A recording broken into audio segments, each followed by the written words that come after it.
Smackdown, ladies and gentlemen. The show that you want to watch more than Raw. And you know why? Because right now, if you look at the wiki for the pay-per-views for the WWE, Smackdown has no pay-per-views going into March, April, or May. June, they have SummerSlam. That's how it is at this moment. It's subject to change, we know this. But as it stands, because they're taking so much and putting towards Raw, because Payback is for Raw. WrestleMania is going to be Raw and SmackDown, and then Fastlane is going to be Raw.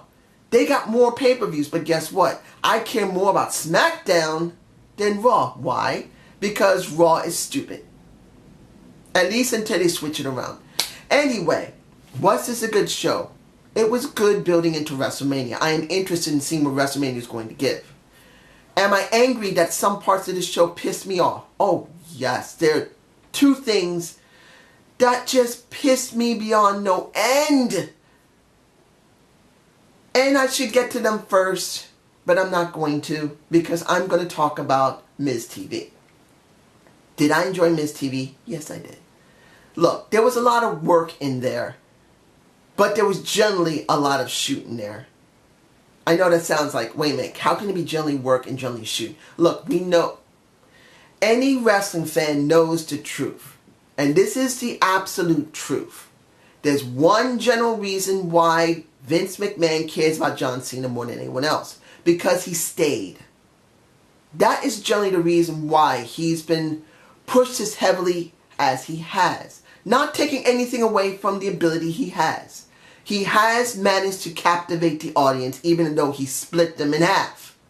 There's no way you can say it.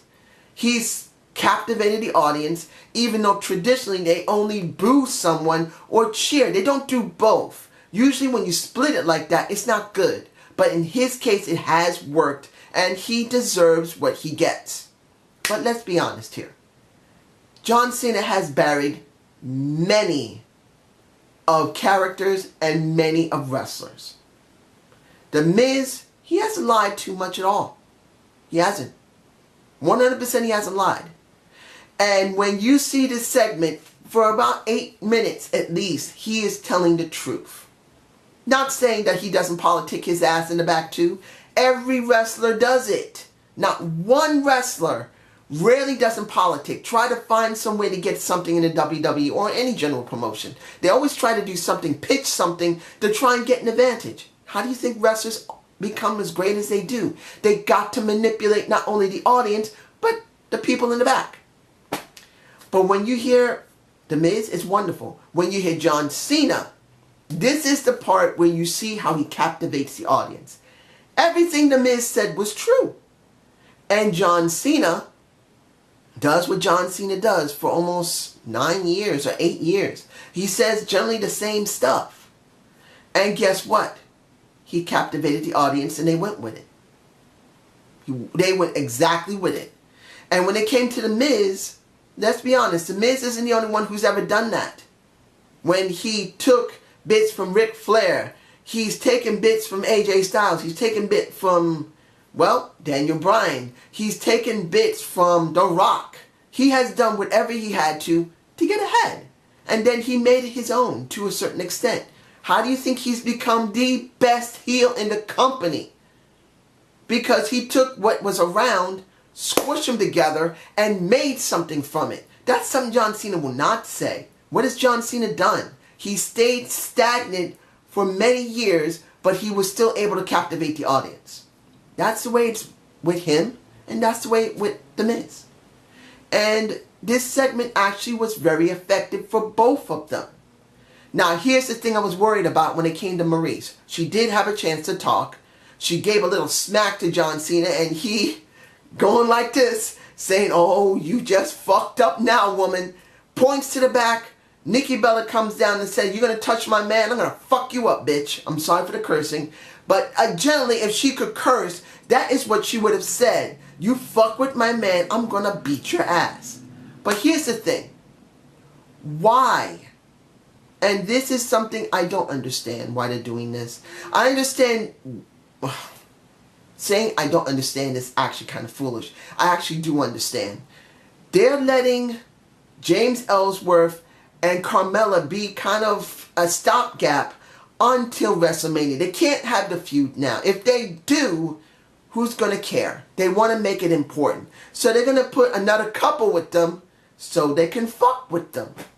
So that backstage segment, about to say ring segment, that backstage segment was for that only.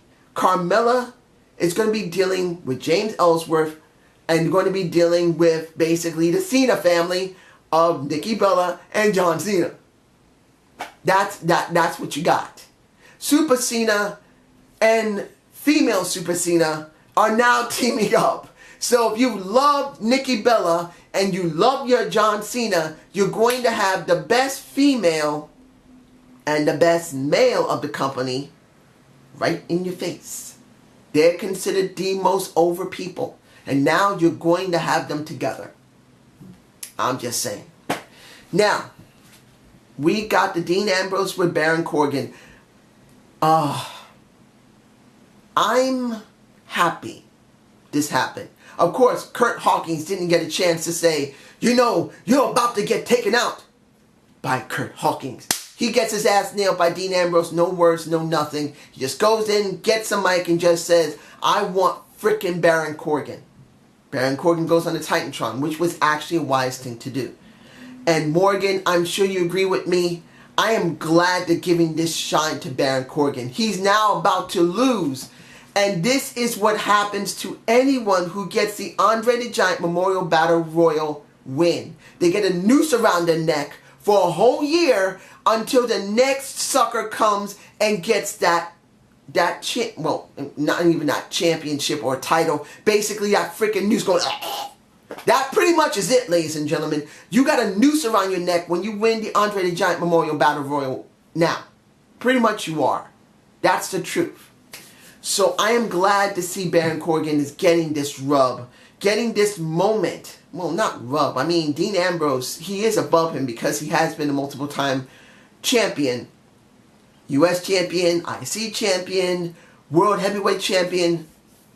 He is getting a rub. Why am I saying that? He is getting a rub. But I believe he'll be better than Dean. I've said this before and I'll say it again. When it came to the Shield, I felt they were rushed. They could have stayed together another year or two. I think they should have. Even though they've all gone off and done something alright, have no competition. And because they've had no competition, they have been the mainstay of Monday Night Raw and Smackdown. And because they've grown stagnant because they've had no one to work with. Of course, AJ came in and has worked with Dean and has done something with Dean, kind of pulled some more out of him than normal. But in the end, this is what you get. And I'm happy to see Baron's got something. Let's get this first thing over with. 2 out of 3 falls. Mickie James versus Becky Lynch. And even Alexa Bliss coming in to help. Made... Why? Why? Why, ladies and gentlemen? This makes no sense. Becky Lynch already has a win over Mickie James. Becky Lynch got cheated the last time by Mickie James. And now Becky Lynch wins over Mickie James. Now what? It makes no sense. Particularly after the match was over and Mickie James hurts Alexa Bliss by accident, of course. And then she's in the back. And guess what? Natalya comes up to... I don't understand what they're thinking about with Alexa Bliss. I don't. What are they going to do? They're going to do a 3-way dance? Because now they know Naomi could not participate? Or they're just so confused about what needs to be done for WrestleMania. Because let's be honest here. If you're going to do this with Becky Lynch and Alexa Bliss again, this is what you're going to have until WrestleMania. But then you're going to be throwing Natalya into this after she defeated Nikki Bella. And then what happens to Mickie James? Mickie James is the odd woman out. Why is she the odd woman out? Mickie James should have not lost her match on Elimination Chamber. She shouldn't have lost her match on last week's Well, she won, but she didn't have to cheat. She should have just won. And here, she should have won. She should be giving us something interesting for Becky Lynch going into WrestleMania. You could actually do a dark match for them. Or a well, not a dark match. I'd rather see them on the kickoff show. At least then it would be something if you build it right. Becky Lynch loses 3 times in a row. Becky Lynch has barely lost. She's a joke. I don't hate Becky Lynch, but she's a joke now. Why do we care about Becky Lynch when she demolished anyone? Her character sucks and her winning sucks. Now, the thing I hated even more than this. Chairs match. Dolph Ziggler versus Apollo Crews. I'm botching Apollo Crews' name here because I'm thinking about Apollo Crews in disrespect. The guy's got talent, but his character sucks. But that's not the issue here. Why is a Apollo Crews, who generally is still working out how to be a character, he's only been on the roster maybe a year and a half, maybe nearing 2 now, from NXT, and he's dealing with a guy that should be way higher than everyone keeps saying he is. Didn't I tell you, ladies and gentlemen, Nick Theodore would be getting nothing from the WWE. He's a joke. He was in the world title scene last year. He was in the IC title here at the end of the year. Now where is he? Dealing with Apollo Crews. When the person he should be dealing with, and if you're going to do this section where he constantly keeps losing and losing and then hurts people and losing, why not have that dark moment that he had with Jerry the King Lawler? Why couldn't you extend that to JBL? I know a lot of people haven't really said anything in my comments, and I really like to hear your comments about my idea for this. And I'm going to say this clearly. If you're going to do something with Dolph Ziggler and he's not going for a title, give him something dark to do. He's not dark anymore. He's a joke.